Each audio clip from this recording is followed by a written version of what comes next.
अच्छा, अब कभी कभार ऐसा भी आता है कि सिचुएशन ऐसी नहीं होती है कि ड्रॉप ले सके। ड्रॉप लेने का मन है लेकिन फैमिली नहीं मान रही है। मुझे ये वाला एग्जाम क्रैक करना तो है, मुझे फिजिक्स बहुत पसंद तो है, लेकिन बस speed is equal to distance upon time तक ही दो। अगर आप अपनी पे आ गए ना, आप इमेजिन नहीं कर सकते आप कितनी पॉसिबिलिटीज अपने लिए अनलॉक कर सकते हो। आपने कुछ टाइम तक तो बहुत दबा के तैयारी करी, उसके बाद आपने अपना मोमेंटम खो दिया। इस चीज के नेगेटिव कॉन्सिक्वेंसेस मैं अपनी लाइफ में अभी झेल रहा हूं। लाइक राइट नाउ, जब मैं ये वीडियो बना रहा हूं, इस टाइम पे मैं इन चीजों को झेल रहा हूं अपनी लाइफ में। 12th क्लास के बोर्ड एग्जाम्स आने वाले हैं, बोर्ड एग्जाम्स खत्म हो जाएंगे, उसके बाद भी मामला खत्म नहीं होगा। आप एक सबसे बड़ी कंफ्यूजन में जी रहे हैं कि should I take a drop और should I get into a college. यही सबसे बड़ी कंफ्यूजन आज की डेट में आप लोगों की है, ये मुझे बहुत अच्छे से पता है। बहुत सारे कमेंट्स आ रहे थे मेरी लास्ट वीडियो में, कैसे पता लगाएं कि ड्रॉप लेना है कि नहीं लेना है, whether should I take a drop और नॉट। इस वीडियो के अंदर मैं आपको एक ऐसा माइंडसेट दूंगा जिससे आप क्लियरली ये बात एनालाइज कर पाओगे कि क्या आपके लिए ड्रॉप बेटर है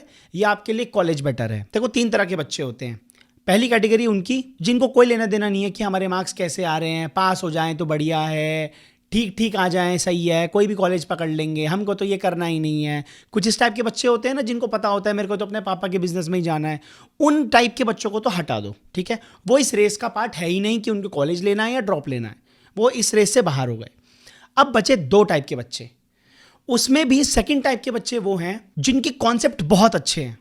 वो कुछ क्लास के 3-4 बच्चे नहीं होते जो यूटी में भी बहुत अच्छे नंबर लेके आते हैं, प्री बोर्ड्स में भी बहुत अच्छे नंबर लेके आते हैं, 80 में से 75, 78, 79, और वो एंट्रेंस एग्जाम की भी साथ साथ तैयारी कर रहे हैं। वो ब्राइट स्टूडेंट्स होते हैं ना क्लास के अंदर। अब अगर मैं आप लोगों की बात करूं, अगर आप इस कैटेगरी में आते हो तो आपके लिए मैं ये बोलूंगा कि आपको अगर लगता है कि अगर मैं अपना 1 साल इस चीज को दे दूंगा या दे दूंगी तो मैं पक्का 110% किसी ना किसी अच्छे कॉलेज में मुझे एडमिशन मिल ही जाएगा, जो कि बिल्कुल मिल जाएगा, क्योंकि आपका बेस स्ट्रांग है, आपके कंसेप्ट स्ट्रांग है, आपके अंदर कंसिस्टेंसी है, आपके अंदर फोकस है, आपके अंदर एक ठहराव है। आपको पता है आप अपनी पढ़ाई के लिए, अपने कॉलेज के लिए सीरियस हैं। तो आपको ये चीज़ पता है कि यार मुझे अगर 5 घंटे पढ़ना है तो आप 4.5 घंटे तो पढ़ ही लोगे, क्योंकि आप इस टाइप के बच्चे हो, क्योंकि आपका बैकग्राउंड बहुत स्ट्रांग है, शुरुआत से ही आप एकेडमिकली बहुत स्ट्रांग रहे हो। तो आपको डेफिनेटली ड्रॉप लेने की ज़रूरत है। अगर आपको लगता है कि इस साल आपका एडमिशन किसी भी अच्छे कॉलेज में नहीं होगा तो मेरी ये राय ये रहेगी कि आपको ड्रॉप ज़रूर लेना चाहिए, बिकॉज आपको इस बात का रिग्रेट होगा कि यार अगर 1 साल और दिया होता तो शायद आज मैं आईआईटी में होता, शायद मैं आज आईआईएससी में होती, शायद मैं आज डीटीयू में होती, किसी ट्रिपल आईटी में बैठे होते। ऐसा होता है ना। ये मैं सिर्फ साइंस बैकग्राउंड के एग्जांपल्स ले रहा हूँ, आप इसको अपनी अपनी स्ट्रीम से कनेक्ट कर सकते हो। तो अगर आप इस टाइप के बच्चे हो तो आपको जरूर कम से कम 1 साल जरूर देना चाहिए, क्योंकि वो बहुत बहुत इंपॉर्टेंट है। अच्छा, अब कभी कभार ऐसा भी आता है कि सिचुएशन ऐसी नहीं होती है कि ड्रॉप ले सके। ड्रॉप लेने का मन है लेकिन फैमिली नहीं मान रही है, या जो घर वाले हैं वो बहुत ज़्यादा आपको प्रेशराइज कर रहे हैं कि नहीं भैया ड्रॉप नहीं लेना है, साल वेस्ट हो जाएगा। जबकि आज की डेट में ड्रॉप लेना बहुत कॉमन है। मेरे टाइम पे ड्रॉप लेना वॉज अ हवा कि भैया ओ उसने ड्रॉप ले लिया, ये घर में बैठा है। 2014-15 की बात कर रहा हूँ मैं। लेकिन आज की डेट में बहुत कॉमन है ड्रॉप लेना।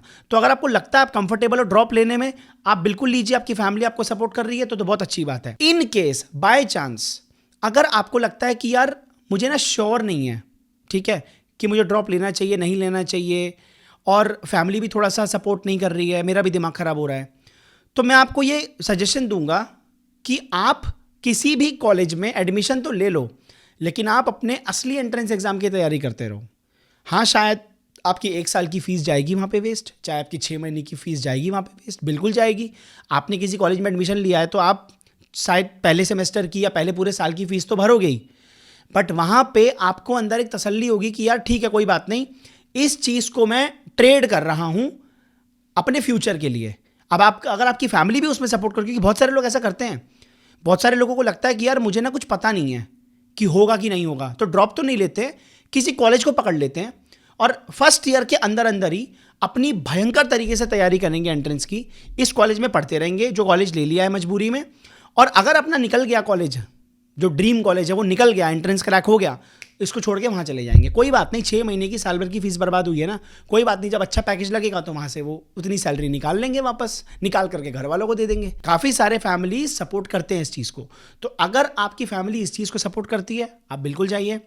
अगर आपको लगता है कि यार ड्रॉप के लिए सपोर्ट कर रहे हैं तो फिर आप ड्रॉप कीजिए। आपकी कैटेगरी वाले बच्चों को ड्रॉप लेना बहुत इंपॉर्टेंट है।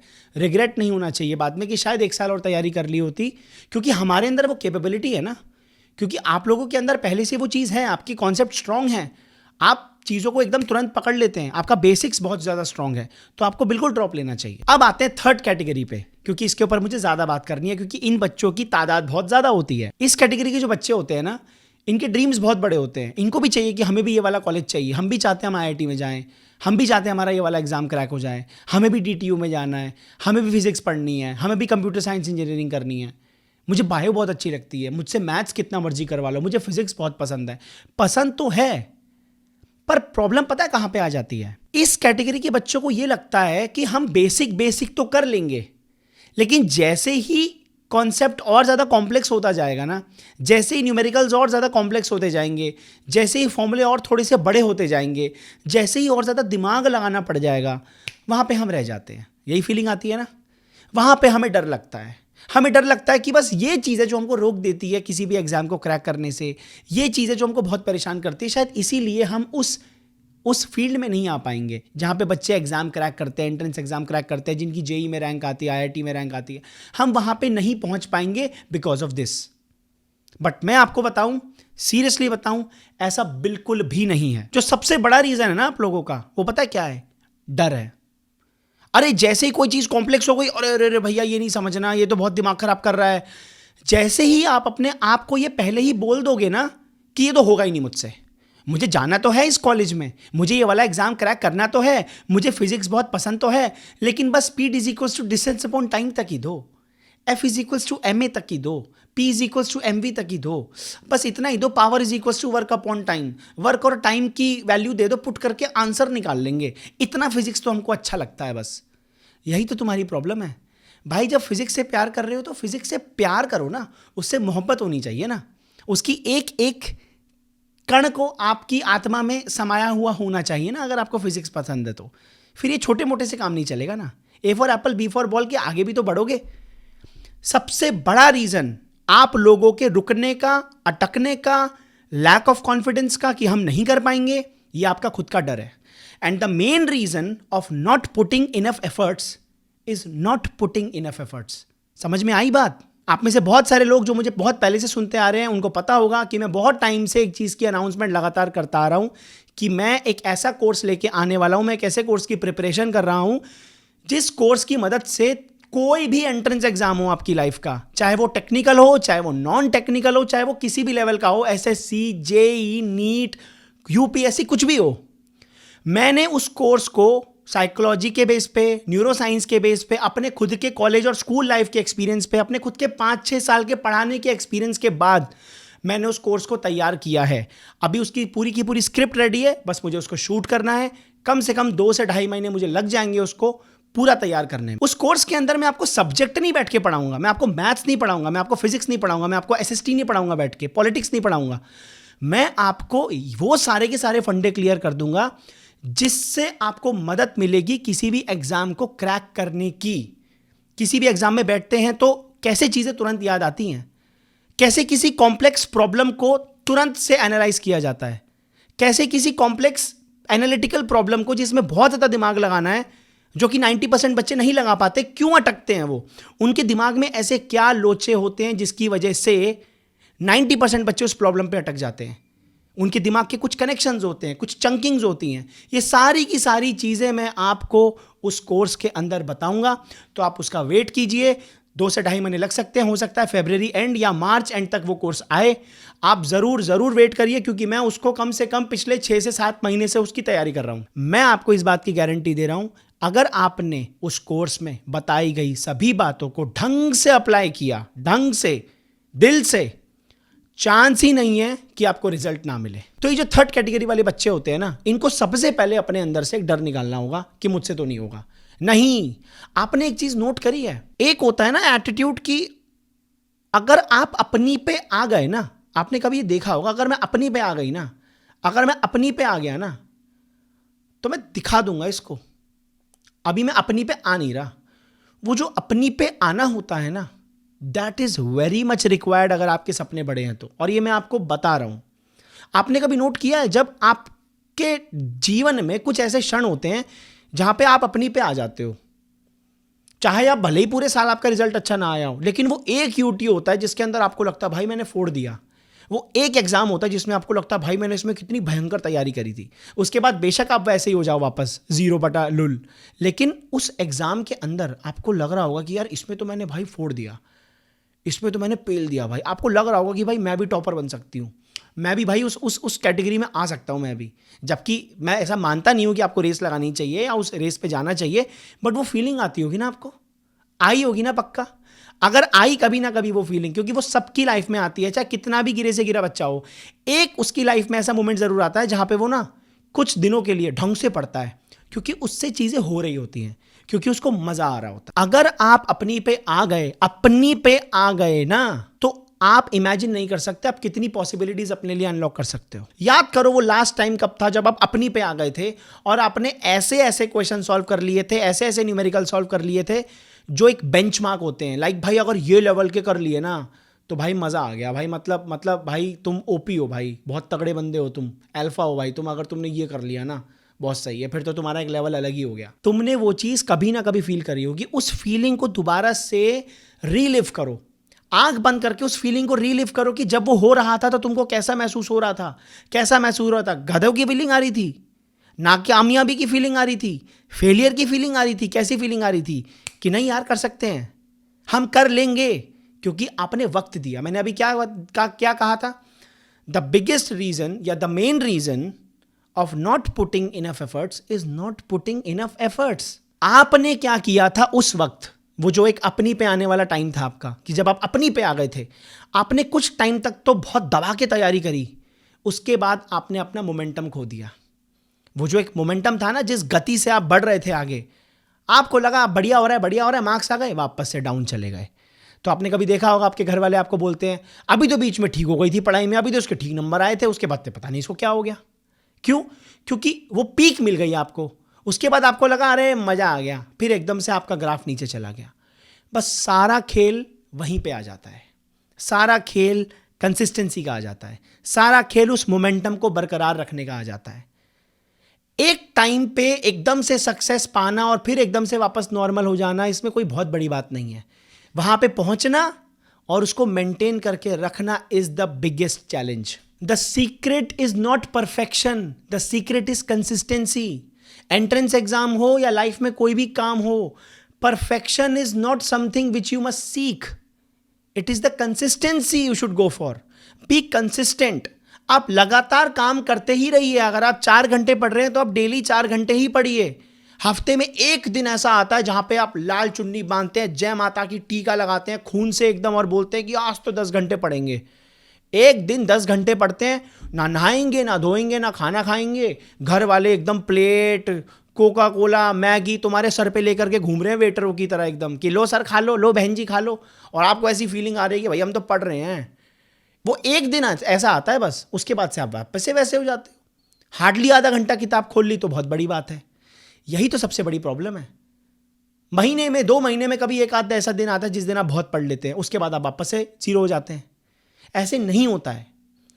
If you have to clear any exam, अगर आपको किसी भी लेवल पे अपना, चाहे स्कूल का एग्जाम हो, चाहे आपका कोई बड़ा एंट्रेंस एग्जाम हो, आपको कंसिस्टेंट रहना पड़ेगा। आप 4 घंटे पढ़ रहे हैं, आप रोज 4 घंटे पढ़ रही है। आप 3 घंटे पढ़ रहे हैं, आप रोज 3 घंटे पढ़िए, लेकिन रोज पढ़िए। सबसे पहले तो आपको अपना डर निकालना है कि मुझसे नहीं होगा। बिल्कुल होगा, मैं आपको इस बात की गारंटी दे रहा हूं, बिल्कुल होगा।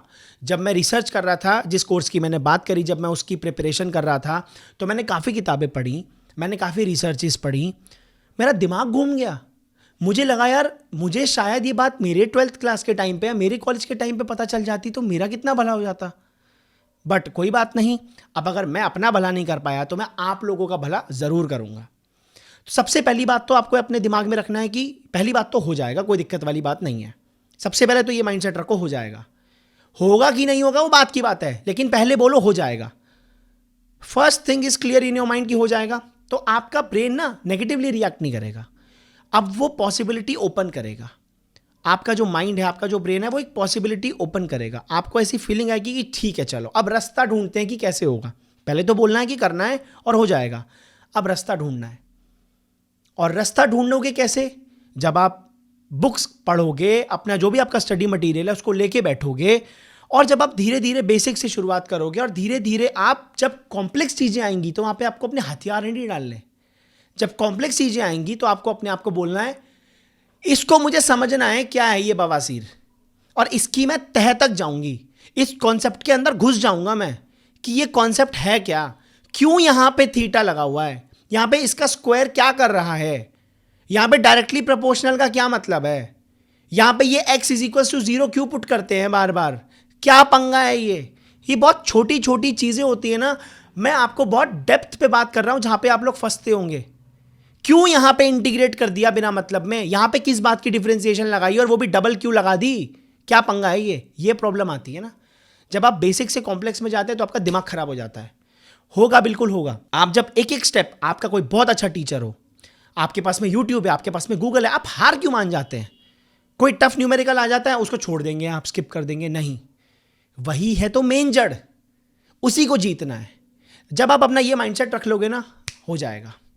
और जिसकी मैं बात कर रहा था अभी, अपनी पे आने वाला जो एक मोड होता है, उसके नेगेटिव साइड ज़रा सुन लो भाई, क्योंकि उसके नेगेटिव साइड है, बिल्कुल है। जब एक इंसान को वाकई में कोई चीज़ लाइफ में करनी होती है ना, या वाकई में वो किसी चीज़ के पीछे पड़ा होता है, तो उसको उसके नेगेटिव कॉन्सिक्वेंसेस झेलने पड़ते हैं।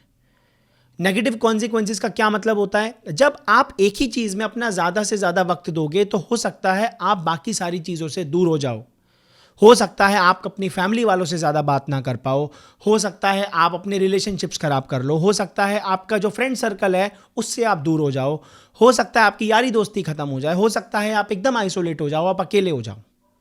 ये बिल्कुल होगा। ये हर उस इंसान के साथ होगा जो जीवन में कुछ करना चाहता है। जो नहीं करना चाहता कुछ, उसके भतेरे फ्रेंड सर्कल रहेंगे, वो कभी यहाँ घूमेगा, कभी यहाँ घूमेगा, कभी यहाँ जाएगा, कभी वहाँ जाएगा, और वो एक मीडियोकर लाइफ जिएगा। उसमें भी कोई दिक्कत नहीं है। यहाँ पे मैं किसी की भी लाइफ पे ठप्पा नहीं लगा रहा हूँ कि भाई तुम तो मीडियोकर लाइफ जीते हो तो तुम तो घटिया हो, नहीं, उसकी अपनी लाइफ है, वो अपनी लाइफ में खुश है। लेकिन जिस इंसान ने चुनाव ही किया है कि मुझे तो ये चाहिए, तो उसको तो फिर अपने आप को आइसोलेट करना पड़ेगा। नहीं करोगे तो करवा दिए जाओगे, कुदरत आपको आइसोलेट करवा ही देगी, क्योंकि जिस चीज़ के पीछे आप पागलों की तरह पड़े हुए हो और नेचर को वो दिख रहा है, और अगर नेचर को लगता है कि यार ये चीज़ के पीछे पागल है, तो इसको थोड़ा सा ना आइसोलेट करवाना ही पड़ेगा, नहीं तो इसको ये चीज़ मिलेगी नहीं। अब आप क्या चाहते हैं? आप अपनी भी जिद पकड़े हुए हैं कि मुझे ये चीज़ चाहिए, और आप नेचर के भी खिलाफ जा रहे हैं कि नहीं नहीं मुझे भी इन लोगों से दूर मत करो, मुझे फ्रेंड सर्किल भी चाहिए, मुझे यारी दोस्ती भी चाहिए। एक लिमिट होती है हर चीज़ की। आपको बाउंडेशन बनानी पड़ेगी, आपको बाउंड्री रखनी पड़ेगी कि मुझे एक दिन में इतना ही टाइम अपने घर वालों को देना है, एक दिन में मुझे इतना ही टाइम अपने दोस्तों को देना है। इस चीज़ के नेगेटिव कॉन्सिक्वेंसेस मैं अपनी लाइफ में अभी झेल रहा हूँ, लाइक राइट नाउ। जब मैं ये वीडियो बना रहा हूँ, इस टाइम पे मैं इन चीज़ों को झेल रहा हूँ अपनी लाइफ में। बहुत सारी चीज़ें हैं मेरी लाइफ में आज की डेट में जो ख़राब हो गई हैं, जस्ट बिकॉज क्योंकि मैंने कुछ चीज़ों के अंदर अपने आप को इतना ज़्यादा इंडल्ज कर लिया कि मैंने बाकी जो चीज़ें मेरी लाइफ में और इंपॉर्टेंट थी, मैंने वहाँ पे ध्यान ही नहीं दिया, और मुझे भुगतना पड़ रहा है, और मैं भुगत रहा हूँ, और मैं वहाँ से सीख भी रहा हूँ कि ज़रूरी नहीं होता है कि आपको एक चीज़ के पीछे जब आप पूरी तरीके से पागल हो, तो कुछ और भी तो ऐसी चीज़ें हैं ना जहाँ पे आपको ध्यान देना पड़ेगा। जैसे फॉर एग्जाम्पल, अगर आपका कोई बहुत ही बेस्ट फ्रेंड है, बहुत ही बेस्ट फ्रेंड है आपका, ठीक है, और आप की पढ़ाई भी बहुत इंपॉर्टेंट है, आपका एंट्रेंस एग्जाम भी बहुत इंपॉर्टेंट है, आपका करियर भी बहुत इंपॉर्टेंट है, लेकिन आपने क्या किया? आपने अपनी उस पढ़ाई के पीछे, अपनी उन सब चीज़ों के पीछे, आपका वो एक ही दोस्त था, वही आपको बहुत अच्छे से समझता था, वही आपका ध्यान रखता था, वही आपका एकदम जो चड्डी बड्डी दोस्त होता है ना। आपने क्या किया? आपने उससे बात करनी बंद कर दी, आपने उसको थोड़ा सा काट दिया अपने आप से। वहाँ पे आप गलत कर जाओगे, क्योंकि मेरा इतना एक्सपीरियंस रहा है, जितना मैंने चीज़ों को समझा है कि करियर इज़ ओके, आप थोड़ा बहुत कम ऊपर नीचे कमा लोगे, कोई बात नहीं, लेकिन जहाँ पे अगर आपके रिश्ते खराब हो गए ना, फिर आप उसको वापस नहीं ला पाओगे। अपने आसपास एक बबल बना लो, उस बबल के अंदर वही 3-4 लोगों को रखो बस, जो आपको लगता है कि यार ये मेरी लाइफ के वो लोग हैं जिनको मैं किसी भी हाल में अपनी लाइफ से जाने नहीं दे सकता या दे सकती। आपको उन लोगों को तो रखना ही पड़ेगा, आपको अपनी पे आ गया वाले मोड पे तो जाना ही पड़ेगा। भाई आपको बैलेंस बनाना पड़ेगा ताकि आपके रिश्ते भी खराब ना हो, क्योंकि अपनी पे आ गए की वजह से एक एटीट्यूड ऐसा डेवलप हो जाता है, अबे तू भी निकल यहाँ से, तू भी निकल, मुझे किसी की जरूरत नहीं है, मैं तो पागल हूँ। नहीं, वहाँ से आप अपने रिश्ते खराब कर लोगे और फिर 10 साल 15 साल बाद आपको जाकर के फील होगा कि यार ये मैंने क्या कर दिया। ठीक है, तो टाइम आते ही अगर आप समझ जाओगे तो बहुत सही रहेगा। बट अपनी पे आ गया ना या आ गई ना, वो वाला मोड आना चाहिए, वो अंदर से आना चाहिए। उस मोड में तो आपको 24 घंटे रहना है, रहना ही रहना पड़ेगा। नहीं तो फिर वो नॉर्मल वाली लाइफ आप सिलेक्ट कर लो, उसमें भी कोई दिक्कत नहीं है। मैं तो बार बार बोल रहा हूँ, मैं किसी लाइफ पे ठप्पा ही नहीं लगा रहा। अगर आपको एक वैसी लाइफ चाहिए, एवरेज लाइफ चाहिए, उसमें भी कोई दिक्कत नहीं है। लेकिन अगर आपने चुनाव ही किया है कि भाई ये मेरा चुनाव है, ये मेरी लड़ाई है, मुझे यहां तक पहुंचना ही पहुंचना है, तो फिर आप रो मत बैठ के, या तो अपना गोल चेंज कर लो, नॉर्मल गोल रखो अपने, जैसे बाकी सब लोग रखते हैं। पढ़ाई करी, टटा कॉलेज किया, टटा नौकरी करे, चलो लाइफ सेट, शादी कर ली, बच्चे कर लिए, हो गई सिंपल लाइफ, एवरेज लाइफ, बढ़िया लाइफ, मीडियम लाइफ, कोई दिक्कत नहीं है। तो फिर उसमें भी कोई दिक्कत नहीं है। लेकिन अगर आपने अपना गोल ही बहुत बड़ा रखा है, तो फिर बाद में रो मत बैठ करके कि अरे अब तो ये करना पड़ेगा, फिर तो हमें ये भी छोड़ना। हाँ भाई, छोड़ना पड़ेगा, बिल्कुल छोड़ना पड़ेगा।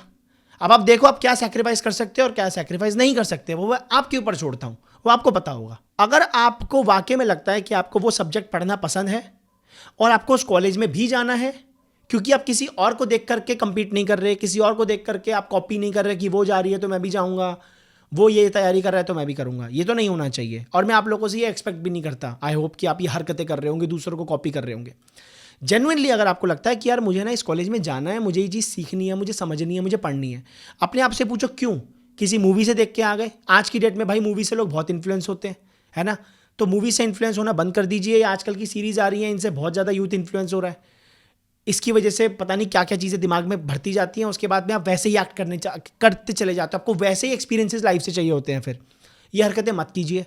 आप देखिए, आप मूवीज़ से, सीरीज़ से इंस्पिरेशन तो नहीं ले रहे, आप अपने आसपास वाले लोगों को कॉपी तो नहीं कर रहे, आपके अंदर से आ रहा है।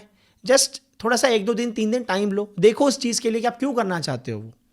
अगर कॉम्प्लेक्स से कॉम्प्लेक्स चीज़ आ गई तो बैठ तो नहीं जाओगे, हथियार तो नहीं डाल दोगे। ठीक है, तो अगर आपको लगता है कि हाँ यार नहीं होगा ऐसा, हम कर लेंगे, चैलेंज करेंगे अपने आप। कितनी भी कॉम्प्लेक्स से कॉम्प्लेक्स प्रॉब्लम हो यार, कहाँ सॉल्यूशन नहीं है मुझे बताओ ना। कौन सी किताब ऐसी नहीं है जहाँ पे सॉल्यूशन नहीं है किसी भी प्रॉब्लम का। आपको कुछ भी पढ़ना है, आपको कॉमर्स में कुछ भी टफ से टफ एंट्री समझनी है, कौन सी किताब है जो आपको रोक रही है? कौन सा यूट्यूब चैनल है जिस पे वीडियो नहीं बनी हुई? प्रॉब्लम आपकी है। सारा खेल कंसिस्टेंसी का है, मैं आपको बता रहा हूँ। वो जो अपनी पे आ गए ना, वो जो एक एटीट्यूड होता है ना, वो नहीं है। 4 दिन होता है, उसके बाद गायब हो जाता है। वो मैं समझता हूँ, एकदम एक स्पीक आती है जब आप बहुत पढ़ते हैं, फिर हल्का सा लो फेज आता है, पर वो लो एकदम लो नहीं जाना चाहिए ना। मैं भी समझता हूँ एज अ स्टूडेंट, आप थोड़ा सा अच्छा पढ़ते हैं कुछ दिन, फिर आपका ग्राफ डाउन जाता है, कोई दिक्कत नहीं है उसमें, फिर उसको दोबारा उठाइए भी तो सही। एक दिन आपने 4 घंटा 5 घंटा पढ़ लिया, अगले दिन आपने 1-2 घंटा पढ़ा, मन नहीं था, चल कोई बात नहीं, अगले दिन फिर दोबारा आप 3-4 घंटे पढ़ो, फिर अगले दिन फिर 3-4 घंटे पढ़ो, फिर अगले दिन आपको लगा यार आज मन नहीं कर रहा, आज 1 ही घंटा पढ़ना है। ये चलता है। लेकिन 4 दिन पढ़े, फिर 1 हफ्ते की छुट्टी, फिर वही फ़ोन पे बातें, वही चैट्स, वही सब कुछ। आपको आइसोलेट तो करना पड़ेगा। जो इंसान अपने आप को आइसोलेट नहीं करेगा फालतू लोगों से, अगेन मैं कह रहा हूँ, अपने रिलेशनशिप्स खराब मत कर लेना। काम के लोगों को हमेशा अपने से लगा के रखना, क्योंकि यही लोग हैं जो बुरे वक्त में आपके काम आएंगे, आपको समझेंगे। फालतू लोगों को डिलीट करो अपनी लाइफ से। सबसे ज़्यादा जो पॉपुलेशन है वो इसी कैटेगरी की होती है, क्योंकि जो करने वाले होते हैं ना, वो तो कर ही लेते हैं, उनके तो माथे पे IIT JEE लिखा ही होता है। ठीक है, मतलब ये नहीं कह रहा मैं बिल्कुल भी कि वो बहुत प्रिविलेज्ड है, बट मैं ये कह रहा हूँ कि उनके हल्के से एफर्ट से वो चीज़ें कर लेते हैं। मेरा सारा टारगेट है उन बच्चों पे जो लोग करना तो चाहते हैं, बट वो बहुत सारी चीज़ों को लेकर के कॉम्प्लेक्स में बैठे होते हैं। हमसे होगा नहीं होगा, कंसिस्टेंसी भी मेंटेन करनी है, फिर उसके बाद हमको यारी दोस्ती भी निभानी है, फिर हमको टाइम भी बर्बाद करना है, फिर हमको हर चीज़ करनी है, फिर हमको 4 घंटे बैठ के इंस्टाग्राम भी चलाना है, और फिर हमको वो कॉलेज भी चाहिए, फिर हमको वो नौकरी भी चाहिए, फिर हमको ये भी चाहिए, फिर हमको वो भी चाहिए। ऐसे नहीं हो पाएगा। ठीक है, आपको इस बात का ध्यान रखना है। बुक्स अवेलेबल हैं, आप बुक्स खरीदिए, आप बेस्ट टीचर से पढ़िए, आप किताबों से पढ़िए, आपके पास में इतना सारा मटेरियल अवेलेबल है यार, इतनी सारी चीज़ें अवेलेबल है, मैं आपको कैसे समझाऊं। सारा खेल है आपका। अगर आप अपनी पे आ गए तो आप कर लोगे, ये मैं आपको लिख करके दे रहा हूं। इस वीडियो को देखने का बहुत बहुत धन्यवाद। अगर आप चाहते हैं कि मैं किसी और टॉपिक पे वीडियो बनाऊं, कमेंट करके बता दीजिए, मैं वीडियो बना दूंगा। और कोर्स मार्च एंड तक मोस्ट प्रोबेबली आ जाएगा, वेट करिए। बहुत बहुत धन्यवाद।